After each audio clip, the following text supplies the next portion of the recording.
दुआ दुआ बस दुआ कीजिएगा। मैं रिक्वेस्ट करता हूँ ऐसे लोगों से कि प्लीज़ आप लोगों को खुदा का वास्ता है। दिल के दौरे के बायस लाहौर के पंजाब इंस्टीट्यूट ऑफ कार्डियोलॉजी में जेरे इलाज रूबी अनम ने मद्दाहों से दुआओं की अपील कर दी। पहला वीडियो पैगाम भी सामने आ गया है, जबकि कॉमेडी क्वीन के शोहर अजहर भट्ट ने अदाकारा के इंतकाल की खबरें फैलाने वालों को खरी खरी सुना दी हैं। अजहर रंगीला और दीगर फनकारों ने भी रूबी अनम की सेहत याबी के लिए दुआ की अपील की है। स्टेज की शेरनी कहलाने वाली Ruby Anam Punjab institute of cardiology में जेरे इलाज हैं। अदाकारा की एंजियोग्राफी हो गई है, जबकि डॉक्टर्स ने स्टंट भी डाल दिया है। 1 या 2 रोज में अदाकारा के अस्पताल से डिस्चार्ज होने का भी इम्कान है। रूबी अनम का एक छोटा सा वीडियो पैगाम सामने आया है, जिसमें उन्होंने अपने मद्दाहों और चाहने वालों से दुआ की अपील की है।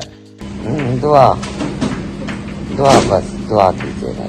दुआ दुआ बस दुआ कीजिएगा। दूसरी जानब अदाकारा के शोहर और प्रोड्यूसर अजहर भट्ट ने सोशल मीडिया पर रूबी अनम के इंतकाल के हवाले से बेबुनियाद खबरें फैलाने वालों को शदीद तनकीद का निशाना बनाया है। एक इंटरव्यू में उनका कहना था कि महज अपनी रेटिंग के लिए किसी की जिंदगी के हवाले से अफवाहें फैलाने वाले शर्म करें।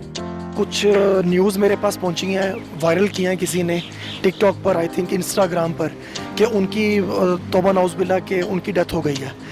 तो मैं रिक्वेस्ट करता हूँ ऐसे लोगों से कि प्लीज़ आप लोगों को खुदा का वास्ता है कि इस तरह की बातें करने से पहले या अपनी रेटिंग बढ़ाने के लिए इस तरह की गलत खबरें लगाने से बेहतर यह कि आप पहले कंफर्म कर लें। दूसरी जानब अजहर रंगीला, कैसर पिया, आसिफ इकबाल, शाहिद खान, जवाद वसीम और राशिद महमूद समेत दीगर फनकारों ने अस्पताल जाकर अपनी साथी अदाकारा की खैरियत दरियाफ्त की और आवाम से उनकी जल्द सेहतयाबी के लिए दुआ की अपील भी की।